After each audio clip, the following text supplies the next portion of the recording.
Stories are the most powerful thing on earth. They are literally life and death. Wars are waged based on the story of who is the hero and who is the villain.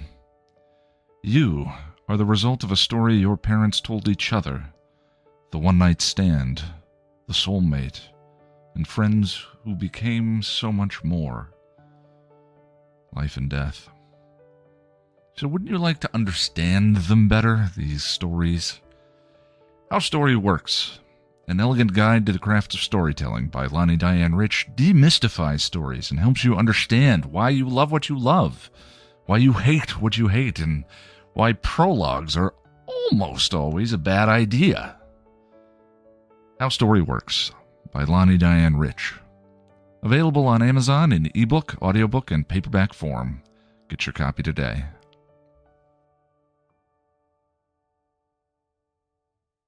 Welcome to Still Pretty, a Buffy the Vampire Slayer podcast from Chipperish Media. I'm invisible story expert that's way better than the standard variety, Lonnie Diane Rich. And I'm film scholar and nobody you know, Noelle LaCroix, and we're here today to talk about Gone, the 11th episode of Season 6.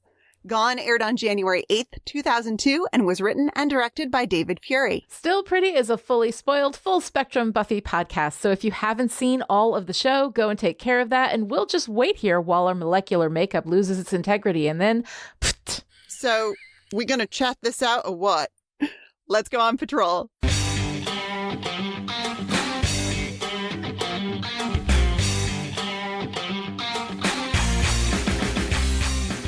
In Gone, Buffy packs up everything that might possibly make Willow relapse while Dawn watches, objecting. Why do we have to get rid of so many things I like? Buffy talks about how any temptation could make Willow slip and fall back into bad habits, but as she pulls Spike's lighter out of the couch cushions and stares at it, we know what she's really talking about. Meanwhile, at the trio lair... In our mystical gem, we got ourselves an invisibility ray. And I'd say that makes us pretty much unstoppable. At Buffy's, Willow is struggling through her magical withdrawal, and Buffy is struggling with Dawn's resentment and her own guilt about letting Dawn get hurt. As the morning's French farce commences, she bounces from dealing with Spike's advances... Stop trying to see me. ...to getting Dawn off to school with Xander, to an unexpected visit from Doris Kroger, the social worker assigned to Dawn and Buffy. From here, it's a series of things that make Buffy look bad. A little bit on the tardy side, isn't she? When Dawn was hanging out too much in my crypt, Buffy put right stop to it. He sleeps here? She's gay, but we don't gay. Not that there's anything, wrong with... You know, I know what that looks like, but I swear it's not what it looks like. It's magic weed. And the parade of bad appearances makes Doris dubious that Buffy's fit to raise Dawn. I'll be monitoring you very closely, Miss Summers.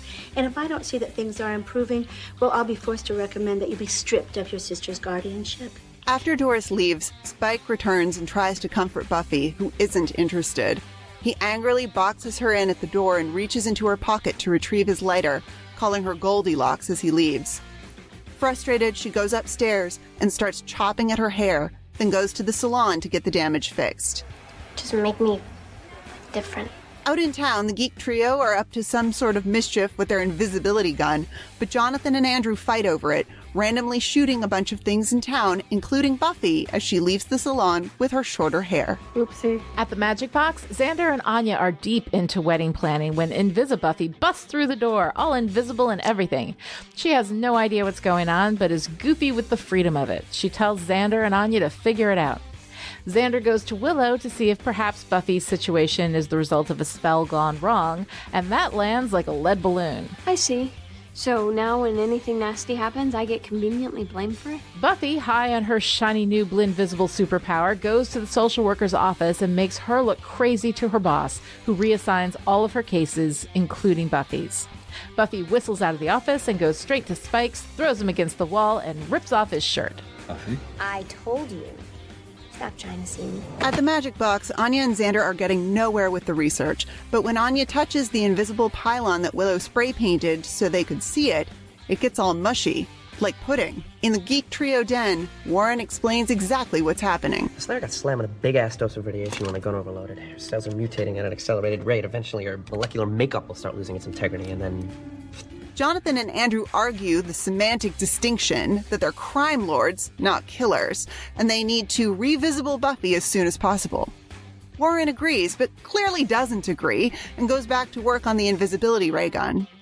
Meanwhile, Xander goes to Spike's crypt to find Buffy and walks in on Spike having sex with InvisiBuffy, so Spike covers by pretending he's exercising. You gotta keep fit for the killing. While InvisiBuffy messes with Spike, Xander explains what's happened and then leaves, grossed out by Spike. Buffy teases Spike and he gets mad at her, telling her that the only reason she's there is that she's not there, and throws her out.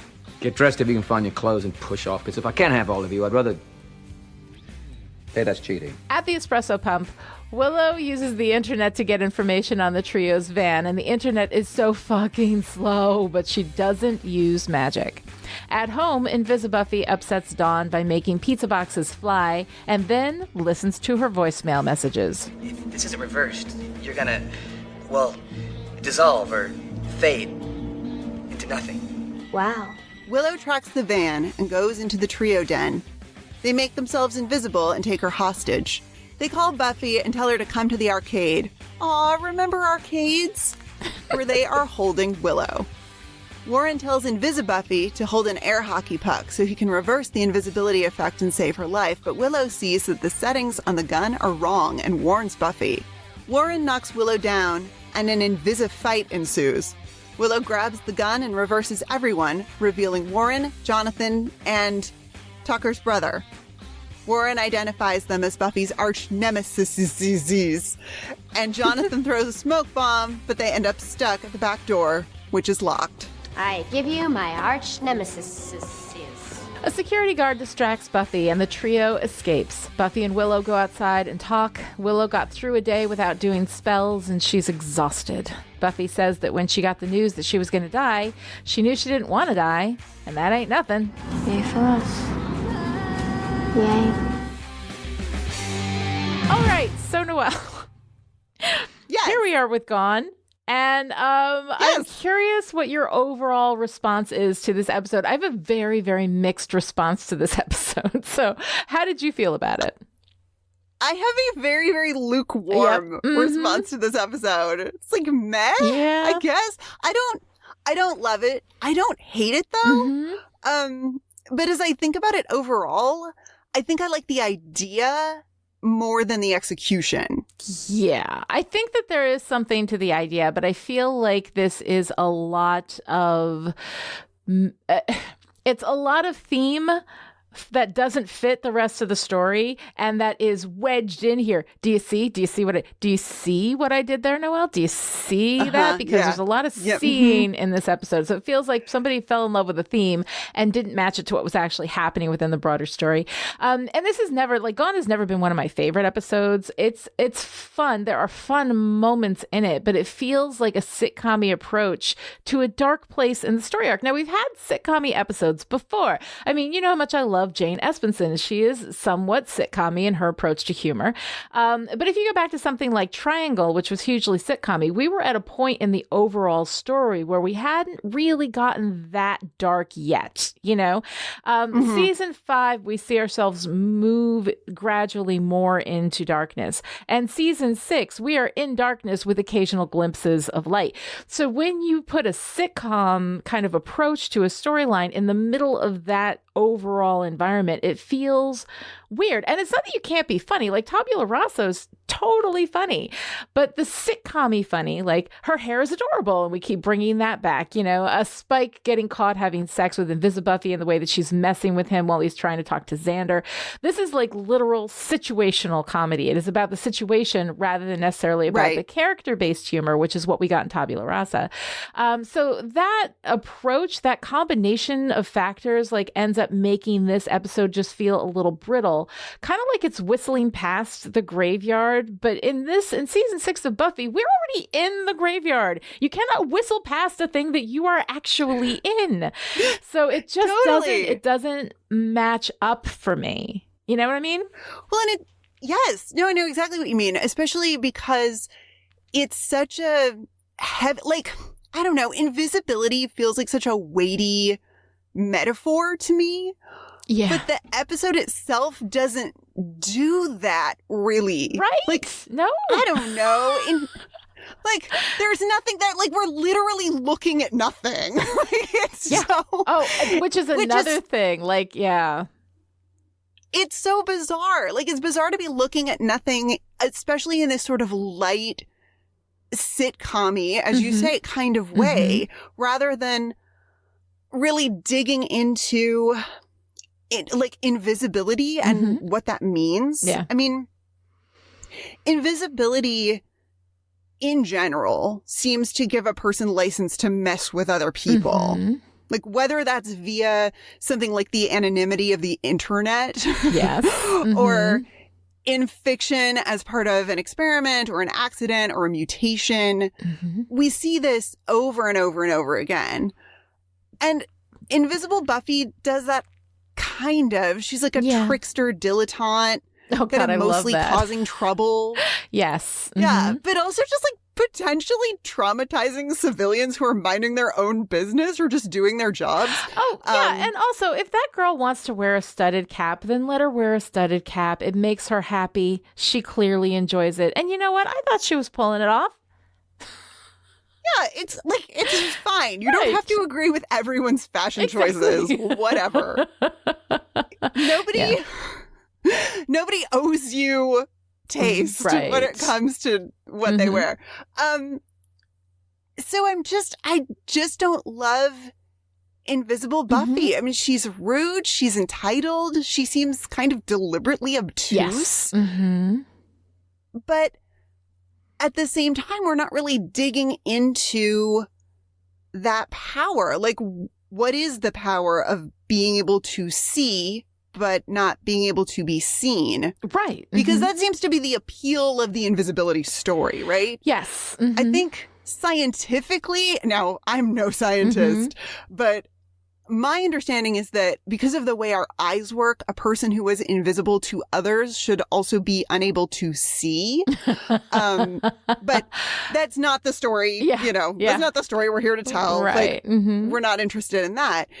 It is not clear, it's not clear to me whether Invisible Buffy can see herself, though I'm guessing she can't. Yeah. And I would be so into this if Buffy's struggles were more textually about being in her body again. Right? Because we hear that she had no form in the heavenly dimension where she was happy, but she knew she was herself. Yes. And I've wondered if some of Buffy's shock at being brought back has to do with the experience of being put back into her body.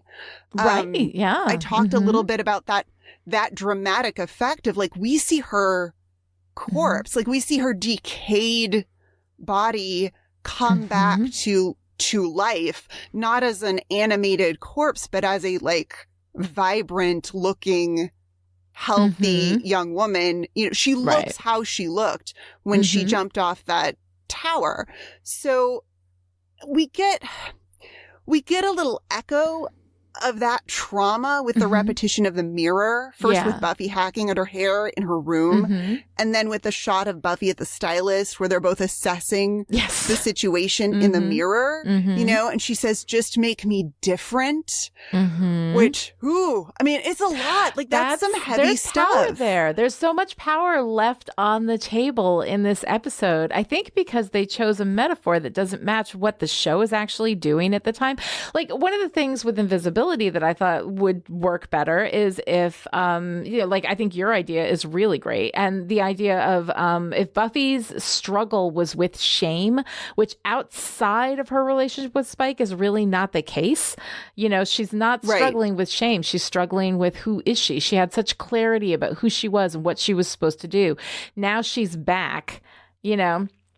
And she's got responsibilities and she's got to figure out her new life and figure out her new identity and who is she now, you know, that she's had this experience of being dead. There was no pain, no fear or doubt, right? You know, that's a big thing to be pulled out of into essentially what is by comparison a hellscape. This is the bad place, right? Totally. So she's dealing with all of that, and that's huge. And that's what we're dealing with thematically. But the invisibility metaphor doesn't really work with that. I love your idea of like if she felt out of phase with her body because she now knows what it's like to be without a body and then to have one and to feel at odds with it. That's an interesting thing that they did not do, but would have worked well with this invisibility thing. Like, I love that. Yeah. Especially if if we brought in the stuff with her physical body, you know, I keep harping on this, like, part of Buffy's struggle as I read it with her relationship with Spike is about being touching and being touched in a particular way that feels at odds with her, you know, the story she has in her head about who she is. Right. And about what is right and wrong in terms of, you know, the kind of sex she has or the kind of relationship she has. Yes. If we were doing more of this, like, I'm back in this human body and everything feels weird and I don't know what to do with it and I don't know how to reconcile my physical body and my physical desires with, you know, a kind of mental sense of who I am. Like, it's they're like, there is depth here. There are things to be explored.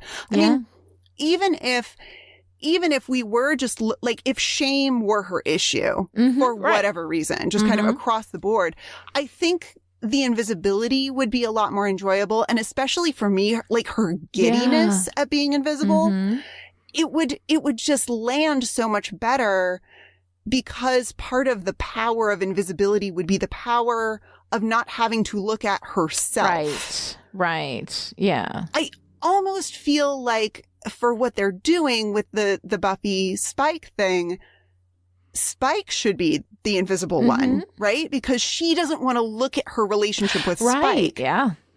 She says, I'm disgusted with myself, but then she's constantly turning away from him in this, again, super problematic, like, no means yes kind of way that we will continue to discuss and, like, unpack and problematize and all of that. But it's, I don't know. It's a bummer to me that they didn't do an invisibility story that like fit more neatly in with. I love this idea too of like, what if they had disappeared Spike? Because that's exactly what she needs, right? She needs Spike gone, right? So, because he is the thing that in which she is ignoring all of this pain and all of this trauma in every other area of her life, but she is acting through it with Spike. You know, she is feeling her way through it with Spike. If Spike was suddenly invisible and then she discovered that it was killing him, that he was going to die, you know, and she could let him die and nobody would ever know what she had done and nobody would ever know. And it would be, and when she has to make that choice, because again, the most powerful thing that you can do with a fictional character is give them a choice to make. And she chooses to save him. Like, that's a huge moment for her if she chooses to save him, if she chooses to go through whatever it is that she has to go through in order to save him and bring him back. Like, that would be actually a really kind of interesting story beat because it gives her a choice. Here, she doesn't choose to be invisible. She just runs with it. She also is not Buffy. When she's doing, like, I think it's hilarious when she's got the eyeballs and she's doing the eyeballs at Anya and everything. Like, it's funny, but it's not Buffy. Like, none of this feels like Buffy. And I don't know, like, it all feels so weird, and it feels like a theme that they're really, like, they are beating the shit out of this theme. How many times someone says, I don't see, I don't believe, and we're showing that sight and understanding are two different things, because a lot of times we use I see as a, you know, as a symbol for, like, I understand, I get it, right? Which of course nobody understands, nobody gets it, so we have that in there. But it is like we're working this dough so hard, and it's not the right dough. You know, it's not the right dough for what it is that we're doing. Everything feels completely out of phase in this episode. So it's like the individual moments in and of themselves are not necessarily like bad, but they don't work. Like, it doesn't work within the context of the greater run of Buffy. It doesn't work within the context of who these characters are and how they respond to these things. It's all It's all just a little, it's off. It's just off. Yeah. And I mean, I think the thing that gets us closest to making it sort of fit is Spike when he says, this vanishing act's right liberating for you, isn't it? The only reason you're here is that you're not here. And that line, I love that line. Like, it hits like a ton of bricks. Yeah. And, you know, and not just because I think he's absolutely right, but also because for me, it's the most accurate parallel between Buffy's affair with Spike and the idea of addiction that we've got going. Right. And I'm looking at the idea of like being there, but not there specifically. Like that feels like it fits into an addiction recovery story really well, or the idea of deliberately ignoring a problem. And then when Buffy says, I'm free, I think that's the free too that I was wondering about with Willow's magic and Wrecked. But it doesn't quite work, right? It doesn't, the whole invisibility, like it doesn't fit into what we've been doing so far. Right. Because this is the thing, like you and I have just spent, I don't know, 15 minutes or whatever, basically trying to make this work. Right. We have put all the effort into making this work. And the fact is that what's actually on the screen isn't working. You know, it doesn't work within the greater context. It doesn't work within the story beats. It doesn't work within the, you know, for the characters in an individual scene at an individual scene level.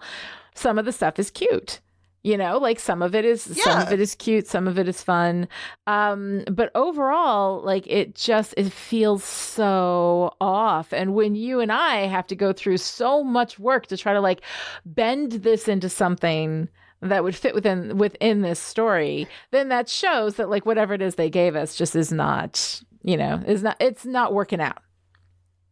But I think it also shows that we want it to work. You know what I mean? Like, because it's such a compelling, it's a compelling storyline. There's a lot of potential in invisibility. I mean, even with all of the sight puns, right? Like, I know what that looks like, but I swear it's not what it looks like. I think I've seen enough. We'll just see about that. Right. Like, okay, we get it. Like, it's great. It's clever. But there could be so much more there where we could talk about how just because you see something doesn't mean that you have an accurate picture of what's going on. Seeing is not understanding. Which is just not, again, like there's no there. But there is one spot. Yes. Where I want to like shoehorn this metaphor in a little bit because I feel like it almost works. Yeah. And that's the idea of marriage and disappearing. Ooh. Because the storyline, so we've been talking about these two parallel destructive relationships, right? Buffy and Spike and Willow and Magic. And the storyline that hasn't really lined up or linked up with all of that conflict is the Anya and Xander planning their wedding stuff. Yeah. When InvisiBuffy comes into the magic box, they're working on a seating chart for the reception. And Xander says, we're not inviting DeHoffrin. And Anya says, I have to. He's my ex-boss. And she points out that Xander is inviting people from his work. And what I love about this is Anya getting more in touch with her former demon side the more she plans the wedding. Yeah. I mean, last week we saw it with Anya thinking about, you know, possible blood larva and burlap for the bridesmaids. And Anya mentioning that she's not asking Xander to perform the groom's rite of self-flagellation. This week we're talking about inviting DeHoffrin to the wedding, which... First of all, delightful. But I don't know.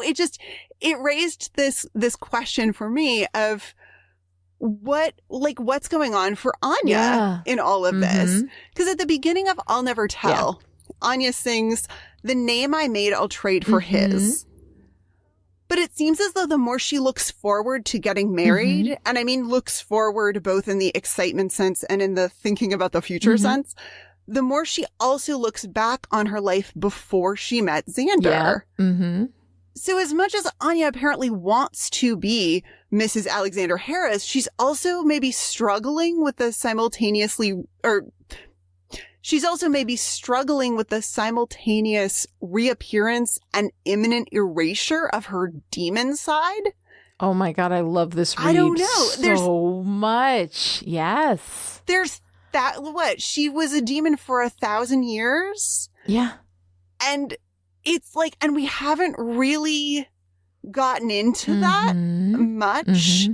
But as the wedding planning is like ramping up, the demon side of Anya, or her demon past, I guess, is coming out a little bit. And I find that fascinating. Well, yeah. And then, I mean, that's a huge part of her identity, right? And she completely, like, as soon as she lost her ability to be the demon and she became a human woman, she kind of like, we totally forgot about all of that. Every now and again, we'd make a joke about how she's 1,000 years old, or she'd have some kind of knowledge, or she'd be like, well, you know, during the whatever, you know, historical event where, you know, all of that kind of like there's so much that we just kind of like skim past, but we didn't really deal with her sense of her identity as a demon, you know, and that was her community for like 1,200 years. Yeah. Right? You know, I mean, that's a big deal. Yeah. Well, and we're seeing her identify with that more in these like most recent episodes. And I find that just so fascinating. I mean, especially knowing what comes next. But it's this subtle identity conflict that I think kind of fits in with everything that's going on, but doesn't really get folded in the same way.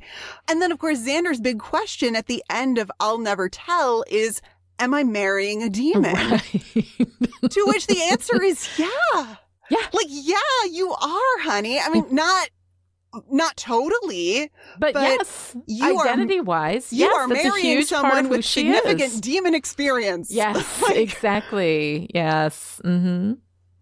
So I don't know. I mean, it's a fascinating thing to me. And there's this lovely, subtle moment when we're back in Gone now. There's this lovely, subtle moment when Anya goes back to wedding planning as they're still talking about Buffy's invisibility. She's looking at the seating chart again, and she says, maybe it's a mistake. Yeah. Meaning, of course, the fact that Buffy is invisible. Right. But maybe also the marriage? Yeah. And then Xander says, a magical mistake, which might be one of the hottest takes on marriage ever. So, wow, that is a whole other podcast. But yes, I love that read. I love that read. I mean, I don't think it's coincidental that we have more friction between these two around marriage and identity, while we're also like dealing with disappearance and toxic relationships and I don't know. I mean, that's such a maybe there's not as much there as I want there to be. No, there is definitely not as much as there should be, because that's an incredible read and I absolutely love it. And if we had Anya disappear and go invisible in this episode, that would have been a real thing, like exploring that, because there is a real sense, I mean, historically, of a woman's identity being, you know, basically blended into the name I made, I'll trade for his. Now, she, of course, made up her name. Most of us don't. Yes. But we trade our names for his. You know, when you have that you know, that kind of a marriage, which happens, I think, less and less now as, you know, people keep their own names and they maintain their own identities. But historically, that has been a thing, you know, like culturally. And it's so interesting, too, about how she has, ever since losing her identity as a demon, has really leaned into this human, you know, girl experience. I want to go to prom and I want to get married and I want to have a boyfriend and I want to have sex. It doesn't make sense to have these interlocking bodies and not interlock. She's exploring the human side of herself. And now that she is about to be essentially, you know, identity-wise subsumed by Xander, which has been her entire existence. She has been completely consumed by Xander throughout this whole thing, you know, that now as they're looking to get married, as they're going toward the final step of her like releasing her identity to become part of him, you know, here she is reaching back toward the demon thing. And also, like, here's my ex-boss.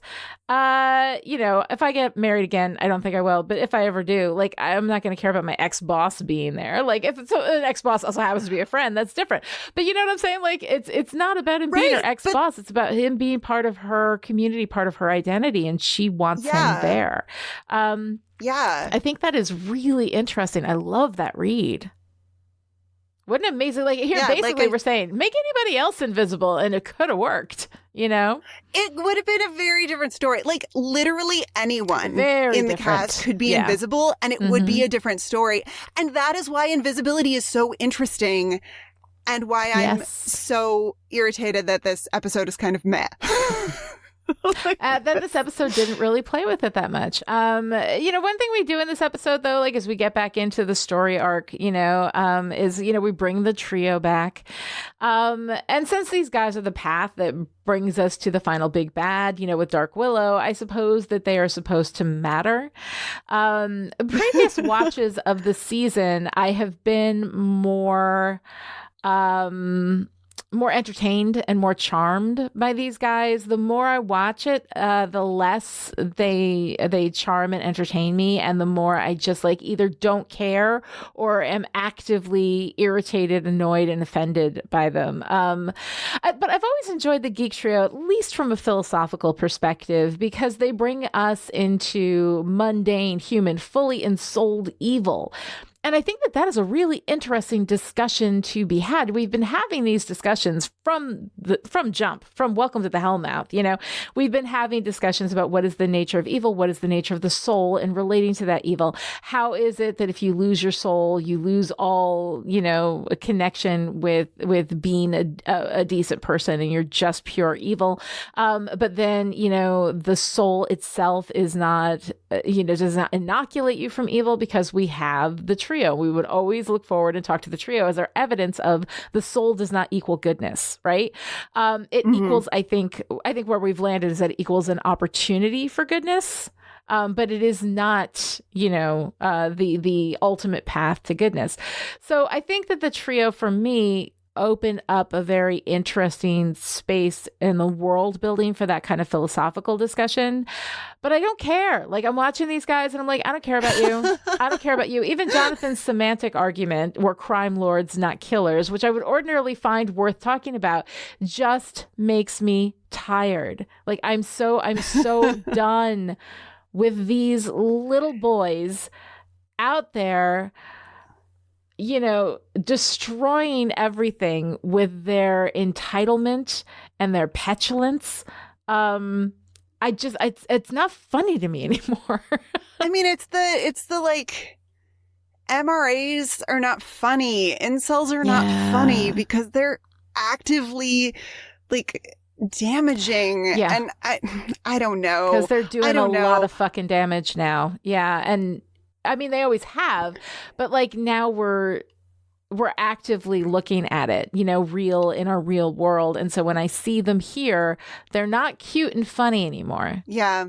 Yeah. You know? I mean, and they're legitimately chilling. I mean, it's something about them that I think works, is that mixed in with all of this, like, it's almost like Looney Tunes. Like, they have this theme music when they're not being evil, when they're being like goofy, sneaking around and doing schemes. There's this music that's like, you know, and we're like, you know, it's like funny. Like, we're supposed to think this is funny, but then folded in there, we have things like, you know, Jonathan and Andrew expressing concern about killing people, and Warren is like, oh, you guys are so immature. Because being chill with killing people is maturity in Warren's world. Right. And okay. Like, what? Yeah. But it's folded into all of this, just like, I don't know, tomfoolery and shenanigans and nonsense, and I'm just tired. I know, it just makes me tired. don't- And this is with like the incredible charm of Tom Lenk and Danny Strong, who as actors doing a thing, I love what they're doing and I love how they're doing it. I think they're doing amazing. I also think that Adam Bush as Warren is doing a good job at what he does. So when I say I don't like them, I appreciate what the actors are doing with the material. I really do. I'm so tired of this petulant, boy nonsense that causes so much damage while, taking no responsibility for themselves. I mean, we talk about maturity. This is the ultimate height in immaturity. It is the height of entitlement to things which they have not earned. The naked chicks line is something that I was just like, all right, it came and it went, and I was like, you know what? I'm not even gonna I can't. Right. I'm Lucy at the chocolate factory with the offensive shit that these guys serve up, and I cannot take them all. I cannot wrap them all. They're coming at me too fast, and I'm like, just swat it away and let it land on the floor. I've had enough. I'm so tired of these guys. I do, like I said, I do appreciate the philosophical discussion. I do appreciate the looking at this type of personality that we do have as a very real influence in our culture. I appreciate the fact that Marty Noxon, who was running the show this season, took a look at that kind of personality and said, this is real damage that they're doing, and was going to explore it. All of that stuff I think is actually really good. And I do enjoy season 6. I mean, there's a lot of stuff in season 6 that I really, really love. These guys, I'm so tired of talking about giving my time, giving my energy, giving the the respect of my intellectual discourse to these assholes. You know what I'm saying? Oh, for sure. Yeah. For sure. Yeah, I mean, there's the I don't know, the Geek Trio is proof that you can cause a lot of damage by accident. Mm-hmm. But we know this in the same way that we don't need magic and drugs to be the same thing because we know how drugs work. Exactly. I don't know. I don't know. I'm just tired. Can we move on? I'm just tired. Do we have other let's stuff move on. to talk about? We have other stuff. Can you just be kissing stuff? me now? I don't know. Can we just skip it? Can you just be kissing me out? I actually have used that line a lot lately because with everything that's been happening now, I'm like, can we just skip it? Can we just skip ahead to the inauguration? Can you just be inaugurating me now? Can we just skip ahead to the PACNIT? Can you just be vaccinating me now? Can we just skip it? Is the theme of my whole life. And I actually love that moment, that beat with Tara and Willow at the end. I think we'll talk about why it's problematic and they couldn't just skip it. But anyway, you can never just skip it. But right now I'm at this point. So the other thing that I was thinking about in terms of the story in this episode is how incredibly thin the conflict is here. And I find it really, really irritating. First of all, the social worker as the bad guy. First of all, I hate this because the social worker is not the episode antagonist. The social worker isn't doing anything but her job. But we spend this time kind of dealing with her as a major conflict that Buffy in the middle of the episode just manages to swat away with her, her invisible gaslighting hijinks, But one of the things I've always said, and I will continue to say and stand by, is that fiction is not answerable to reality. The story has to feel believable, but it does not need to be realistic. Hence, vampires, right? We believe the world of Buffy, even though it is filled with vampires and demons and things that in reality we don't have within our world, right? But social workers are real things that we do have in our world, and they bust their asses to keep kids safe and keep families together. And a social worker's job in this situation is to get Buffy the help she needs to keep Dawn, and only remove Dawn from the home if Buffy's not trying and Dawn is in actual real danger.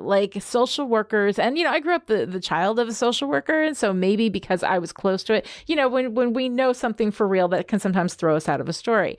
But I don't like that. I don't like that representation of social workers and what they do, because that's not what it is. So we have this this evil, power-mad social worker is really just an excuse to put this thin pressure on Buffy. And I say thin because losing Dawn is not something we deal with at all for the rest of the season. So this isn't like a big, overwhelming arc that we're dealing with. It's like a 5-minute thing, which we resolve with sitcom-y, ghosty gaslighting sequence that A, isn't really consistent with Buffy's character at all, and B, is not funny. It's just dumb. So the whole thing is really irritating, and I always hate that beat because what it says about social workers, we need social workers. Social workers going to save the fucking world, and we need to and so the idea of treating a social worker and what a social worker does as this evil, you're coming in and messing up my life kind of thing, is not how that works. So that irritates me. Again, fiction is not answerable to reality, so I take that into consideration while I make that argument. But also Dawn, it seems like we've gotten, Joyce has passed on, and now we have Dawn as our conflict vending machine, which is, I think, part of the reason why people get irritated with Dawn, and I get it. But while I love Dawn's being upset with Buffy when Buffy is floating the pizza box around and joking around, and Dawn's like, you're freaking invisible. Like, I understand that. I think that's absolutely legit conflict.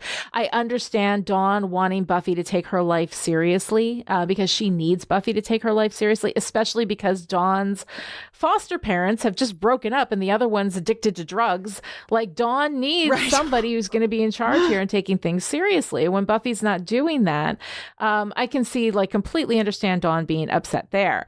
The Dawn bitching about getting rid of Cocapelli and candles and whatnot, and then blaming Buffy because Buffy didn't prevent Willow from hurting her. All of this stuff, I find it's just conflict vending machine stuff. It's not really working with the character. Dawn's whole life has been completely upended. One of her two parents has just left. The other one's addicted to drugs. I think in that circumstance, she would be like, yeah, let's get old Willow back, because the Willow I was with the other night that crashed the car scared the shit out of me, right? So the idea that Dawn is not a character that exists to be a character, but rather a character that exists to cause problem for Buffy the way that Joyce did, I find that really super flat. And I'm glad we don't do that with Dawn to the extent that we do it with Joyce, but we do it enough that I think it makes Dawn really irritating. It's funny. I actually really like Dawn in this episode. Mm-hmm. And maybe, again, this is my read on her in this episode. That is the reason why I like her. Maybe I'm just writing an elaborate fan fiction, and that is why I like this Dawn. But I like her being surly. Yeah. I appreciate that. And I feel like Dawn taking out her feelings on Buffy makes more sense than either Willow or Buffy really recognize. Yeah. Buffy says that Dawn is angry with Buffy because Buffy let it happen, meaning Willow's magic addiction. But that's not how addiction works. Yeah. Unless we want to tell a story about codependency, which is not a story we're telling. Right. Codependency is the idea that it's not only the addict who has a problem, it's also their friends and partners who are quote unquote codependent. Buffy is not addicted to Willow being addicted to magic. Yes. She's not a magic enabler. Right. These are not metaphors. These are not the metaphors you're looking for. But that's also not Dawn's issue with Buffy. Dawn's issue with Buffy is that Buffy isn't present. Right? Because Dawn, let's think about Dawn for a second here. Dawn watches Buffy leap to her death in heroic sacrifice, but still leap to her death, only to have Giles leave, then have Buffy be resurrected and come back super traumatized and, rightfully checked out. Yeah. And then Dawn has Giles leave again, and then Tara leaves, and then Willow almost kills her in a magical drunk driving accident. I mean, Buffy has been there, but she hasn't really been there. And I don't want to get too finger pointy about it, because part of the reason Dawn ended up in the car with Willow at all is that Buffy was going to be there's this whole I don't want to blame Buffy not being there for Willow crashing the car because Willow, you know what I'm saying? Like, it's a complicated blame game that I don't really want to play. But Dawn is angry with Buffy. I think Dawn being angry with Buffy has nothing to do with Willow and everything to do with Buffy. Mm-hmm. And when Buffy starts joking around with Dawn, I just hate it. I hate it so much. Dawn is immediately freaked out. And of course she is. Her sister, who hasn't really been present for months, is suddenly really not present. Like, it drives me crazy. Mm-hmm. The whole Dawn, I don't know.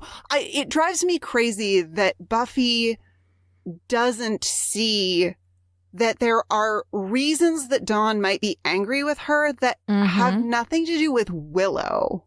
Right. It's I don't know. I don't like it. I don't like it. I don't like it. I don't like it. But I feel very much like Dawn is entitled to her anger in this. Now, I don't know about the, like, the statue was Mom's, why can't we have candles stuff. That feels more like we have made this parallel between magic and drugs, and we have to kind of keep it going and remind the audience that we're going to keep it going. Yeah. But in terms of, like, Dawn being pissed off, like, I'm here for it, to be honest. No, I love her. I love her being mad at Buffy during the floating pizza scene. I think that's great. It's like the constant. It's that Dawn's almost always a source of conflict within a scene at a scene level. It's a cheap level of vending machine conflict that I don't think always works. And also, if Dawn wasn't angry in the beginning, or wasn't, like, complaining, she was with Buffy and helping everything, and then got mad here, it wouldn't look like Dawn's just always mad, and so she's mad because she's always mad. It would look like Dawn has a real fucking reason to be mad, which she does in that moment with Buffy. And I feel like that would have more power too. So for me, it's like, I don't like it in the beginning, but I love it in that moment. I think it's really, really good in the floating pizza moment. Yeah. Well, and I mean, we talked about it a little bit already, but, like, Invisible Buffy is weird. She's not Buffy. No, she's really not. And it's all very awkwardly put. Stop trying to see me. I mean, whatever. Like, it's Okay. We're working the see and the sight and all of that stuff so hard. We're working that dough so hard. Invisible Buffy doesn't feel like Buffy. It's not a character that works in that way.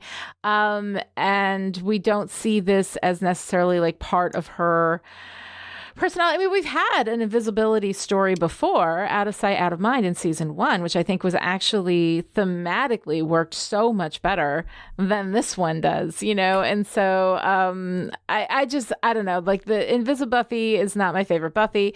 The whole thing with Spike, where she's, like, nibbling on his ear while he's talking to Xander and messing with him and everything. Like, I like Buffy having a sense of humor. It shouldn't have to be dour all the time, but, like, it's this whistling past the graveyard kind of thing. We are in the graveyard. We have literally started the season in the graveyard, buried and decomposing. Like, we're in it. Yeah. Like, there's no way around it. So to have this weird tonal thing going on here is just so, I don't know. I don't even know how to, like, work with any of that. I'm just letting it go. But you had some really, really cool thoughts on Willow. Oh, man. Yeah. Sweet Willow. She's trying so hard. There's just, when we see her working at the dining table, she's just giving me Sunnydale High School library flashbacks with all her stuff laid out. It's so sweet. And she's like, she's really making an effort at this whole recovery thing, which is, it's wonderful. This is just the tiniest little detail, but I like that Willow is drinking water. We see her drink from a water bottle a couple of times. But at the table in the Summers home, there's also a couple of water bottles, like, on the table, including one that's empty. And after the black water cooler at Rax, this feels like a recovery step to me. Like, a metaphorical one, perhaps, but it feels like a good step. And also, like, super metaphorically, she's engaging with her emotions in a healthy way, perhaps. Maybe. Because water is our emotions. And, when you're coming out of a maladaptive coping mechanism that is maybe has something to do with having feelings and emotions that you don't really want to feel, engaging with those directly is that's good recovery, Willow. I just, There you go. it's very sweet. I want to applaud I her. like it too. But then we get this scene with Xander where Xander comes to talk to her, and he says, Willow, we need to talk. And she says, we are talking. Well, I'm talking and you're looking at me funny. And then we go into this whole bit about relapse and recovery and suspicion, and she gets angry. And again, this is the performance sells it moment for me. Like, I am angry on Willow's behalf. Yeah. She's indignant at the idea that her friends wouldn't trust her, but she also hasn't been very trustworthy. Yeah. And she clearly wants to use magic. It's her first impulse when she needs to move the book. But she's offended that Xander is suggesting that she might have relapsed. This whole thing with Willow feels weird, and it feels off for Willow too. Like, she storms out, and plays it like the problem. Well, if everybody thinks I'm going to be using magic, then I just should, as though the problem here is what people think rather than the very real damage that she has done. And so we don't see in that moment Willow taking real responsibility for what she has done, and the fact that if something goes wonky, yeah, they're going to look at Willow and ask a question. That's a reasonable thing to do. That said, when every little bit of your energy is going into not doing the thing that you really want to do, that's fucking exhausting. And Willow still gets it done. Yes, she absolutely does. I mean, what is so great about this Willow is that even as she's resisting using magic to help her with all the things, she's still pretty magical. She is, yes. Visually, even, there's something very magical about hot pink spray paint on an invisible traffic cone. It just looks very magical. Not to mention the implied thought process that got her there. I mean, this is Willow in detective mode, and Willow in detective mode is as magical as Willow with the sparks and the blacked out eyes. It's just a different kind of magic. Well, she's got... And I like to see that. She's got power. She comes in, she sees the blueprints, she understands the thing that Warren is building when everybody is invisible, and Willow's the only one who's not invisible. She looks at the gun and sees that the setting is off, and so she knows all of that. She knows how to do it. She knows exactly what's happening. I mean, she's badass. She's also able to solve a crime using a 56 baud modem on an internet cafe computer, which is hilarious. Oh my God, I remember that. It is so freaking adorable. So I all of this stuff with Willow, I love, and I think that showing that she is still science, she still, has knowledge, understanding of computers. She taught a computer class when she was in high school. She's badass, right? So I really, really appreciate that about Willow. But this is one of the areas, though, where the quote unquote magic as drugs metaphor doesn't go all the way for me. It doesn't work for me. And the reason that Willow got into magic in the first place was to help people and save lives. And if you have the power to save lives and you don't, that is a difficult choice to make. And we don't really address that much. We have a little bit of that moment with her, but she has the power to do all of this much faster. And let's just say, what if Buffy had died while Willow was not using magic when she could have saved her by moving faster with the magic? One of the things is that she said it's so slow, and my goodness, I felt her pain on that one, right? If my internet connection slows down for any reason, I'm like, oh my God, and I end up throwing a fit. It's the worst, it's really, really hard.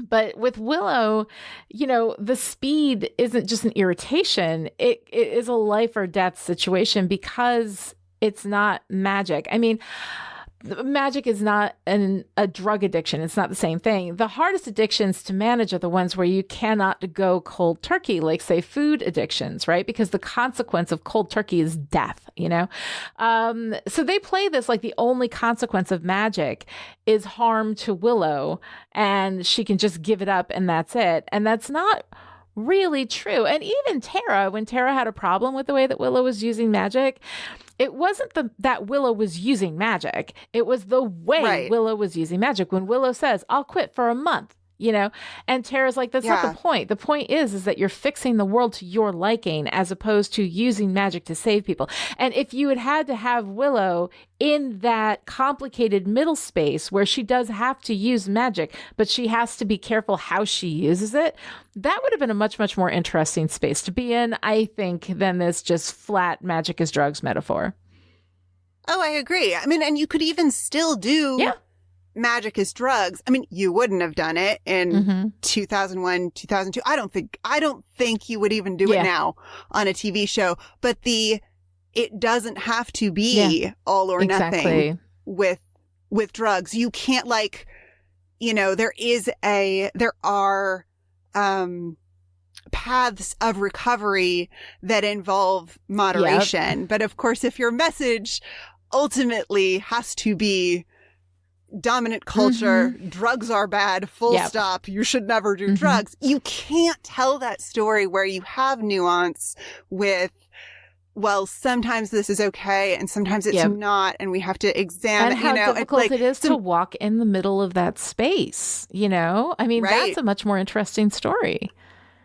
Yeah, because that's a story, I mean, it's a story about a lot of things, but it becomes a story about ego. Yeah. And am I doing this in the service of others, or am I doing this because it's the way that I want things to be? Yeah. Yeah, to shape the world how I want the world to be. Yeah. Again, way more complicated than what we get. Yeah. Yeah. Is that just going to be our theme for this episode of Buffy? It's just like, there's like more here that didn't happen that could have happened. I don't know. Gone is the could have been good but wasn't episode of Buffy. It's could have been had lots of potential, did not utilize it to its best use. As far as the. I mean, and again, like moment to moment, scene to scene, are there delightful moments within this episode? Yeah, absolutely. And the hair is adorable. So cute. But in the overall, like we're talking about, and especially because like our expectation of Buffy is really high because Buffy often meets and exceeds those expectations. So when you have something like this, where it's just kind of okay, it's like, all right, yeah. Yeah. I think that one thing that is pretty consistently good in this episode, though, is Spike. Oh, well, I'm going to agree with that. I mean, I know how you feel about Spike, but I also, I'm very interested in the Spike that we get in this episode because he's there at the house. First of all, Spike showing up in the morning is you hilarious. Find a less flammable time of day to take a stroll. It's so funny. Cute.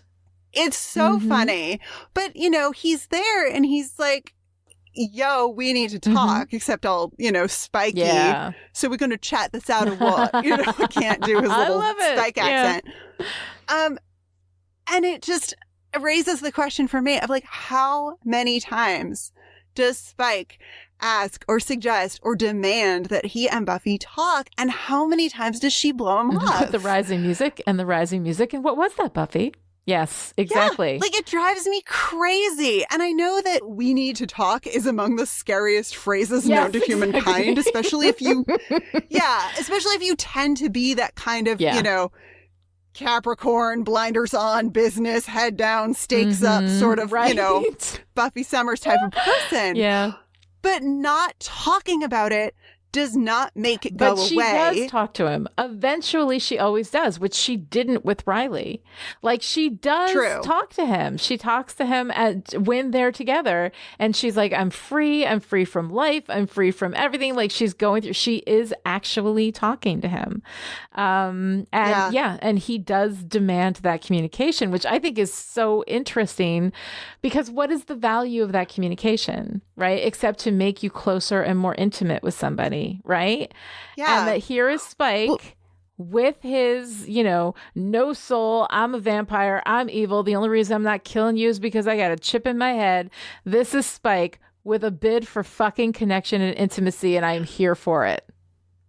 Over and over and over again. And he is so dear in that opening when scene. Doris leaves, standing up for the social worker. When Doris leaves, and then he's there, and he wants to talk to her, and he's like, are you okay? And she's like, I don't want to talk about it. And then that's when he gets all, vampire-y and slams up against the door and takes his lighter back. But he starts that with a bid for fucking connection and intimacy, and I love it. Yeah, Buffy's a great mom. Like, he's just. We say this over and over, but it is what makes him so complicated, because he does get all up in her personal space a couple of times in that, in the house when she's told him, she's telling him to stop, telling him don't do that. Again, it gets played as she's saying but she means yes. Exactly, which is not and so okay. I'm already sick of it. But when they're not doing that little toxic dance of non-consent, there's like this darling Spike the boyfriend, which of course Buffy is very quick to point out, he is not my boyfriend. But, when she's with him, in his crypt and he's throwing her out, it's because the only reason you're here is because you're not here. He wants more. Yeah. I love all of Spike's insight into that whole dynamic. It's great. And I love that it starts with her coming to his crypt. She's invisible. We see him at home, just a vampire at home. There's a lot of daylight in Spike's crypt, like a lot of daylight. And vampire-wise, that is right up there with Angel having constant roaring fires in the background, because there is nothing like an ambiance that can kill you. Everybody can be killed by a big fire, but the thing is the vampires can be killed by like 3 things. It's like having a bunch of stakes like on the floor just in case, pointed upward, and then like lots of daylight and then the fire going. It's like they're playing with their own immortality. And then you just sleep on a guillotine for good measure, like a rickety guillotine. So vampire-wise, it's bananas. But metaphor-wise, it's great. Because Spike has insight. Spike has clarity. And he's not as much a creature of the darkness as he or anyone else thinks he is. And of course, I love the detail that watching a scary movie with blood everywhere makes Spike hungry. It's so good. And I just, just for a moment of delight, I love him saying, whatever beastie you are, I know you're here and I hurt beasties. And I love the way he says it too. He's like, and I hurt beasties. Like, it's really nice. I love that. It's good. But Spike knows what's up with Buffy. That she's only hanging out at his crypt because she's invisible. I like that he sees her even when he can't see her, to bring my own ridiculous sight wordplay into this. I love it. And then there's that line right before he throws her out where he says, because if I can't have all of you, I'd rather. And we interrupt that thought for a joke, which, okay, whatever. Well, the delivery of the line is funny. Like, she's clearly going down on him, and he's like, hey, that's cheating. And it's funny, but also, But also, she just kind of made his point for him. Like, I don't know. Like, I feel like making that moment into a joke takes away from the poignancy, which is probably part of the point. Yeah. But Spike is still trying to talk about what's going on and not going on between them. And he's increasingly not okay with Buffy not being fully present for their quote unquote relationship. Yeah. Like, it's really good. He's really observant. Yeah. And it just gets folded into the sitcom-y invisibility nonsense of the episode. It does. It gets undercut by the sitcom-y stuff. And again, the sitcom-y stuff is not the strength here, but it sure is what they're going for. But the hair is adorable. The hair is adorable. It's so cool. It's actually one of the beats that I like in this episode. I love Buffy cutting her hair off after Spike calls her Goldilocks. Now, it would be nicer if they had built that up at all if he had ever talked about her hair, if it had ever been a thing, if he had called her Goldilocks instead of Pet and Love and Slayer and all that kind of stuff. Like, okay, it would be more interesting in terms of her, identity struggle. But I do like that she cuts off her hair as a sense, first of all, because he says, I like the way it floats around when you're, clearly like when they're having sex or whatever, he's referencing that, and she interrupts him. And so she cuts it off because he likes it. But she's still altering her identity because of him, and because of what it is that she wants from him. And then when she goes in and sits down at the salon and says, make me different. I love that. Oh boy. That has so much potential for being such a huge thing. And yet we don't deal with it because she does look different, but then she's invisible. Like she goes, the one thing she does to reclaim her identity becomes completely moot by everything else that happens in the episode because nobody could fucking see her, it's just, it's such a weird thing because it's such a great moment. And once again, it has this incredible potential that is just, not really met by the rest of the episode, which is always a shame. But anyway, I do have a question for you, Noelle. I really want to know, what are you wearing? Okay. I don't know if this is particularly meaningful, but I love Willow's long button front cardigan sweater. Yes. Mm-hmm. It's like stripy and it's warm colors and she just looks so pretty. I feel like the hair, makeup, wardrobe departments are all like coalescing into this prettiness for Willow, which, is probably not a coincidence when we're wanting to applaud her for making this good, this good first step in her magical recovery, right? Like, of course she has to look like softer and more romantic because she's on the right path. Is it a little propaganda-y? Perhaps. Does she look amazing? Absolutely. I love it. She does. She looks really good. All right. So what's your favorite part?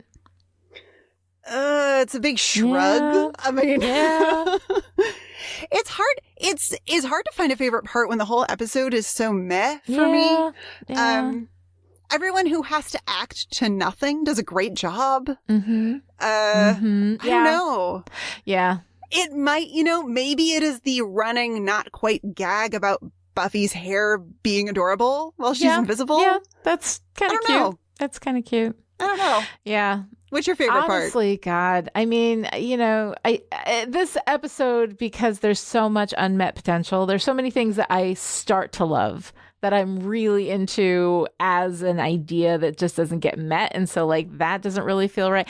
I mean, honestly, like if I'm completely honest with myself, when Spike returns back after Doris leaves, the social worker, and he wants to talk to Buffy and he has that bid for connection, he wants to make sure that she's okay.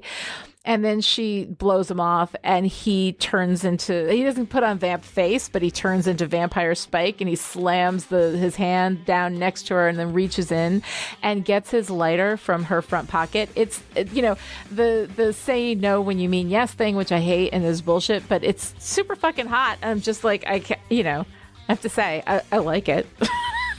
I like it in my fiction. It's okay for stuff like that in fiction as long as you know that it's not okay in real life. Fiction is a safe place where you can play out with those things. But yes, I think it's kind of nice. Let's go fiction. Let's go fiction.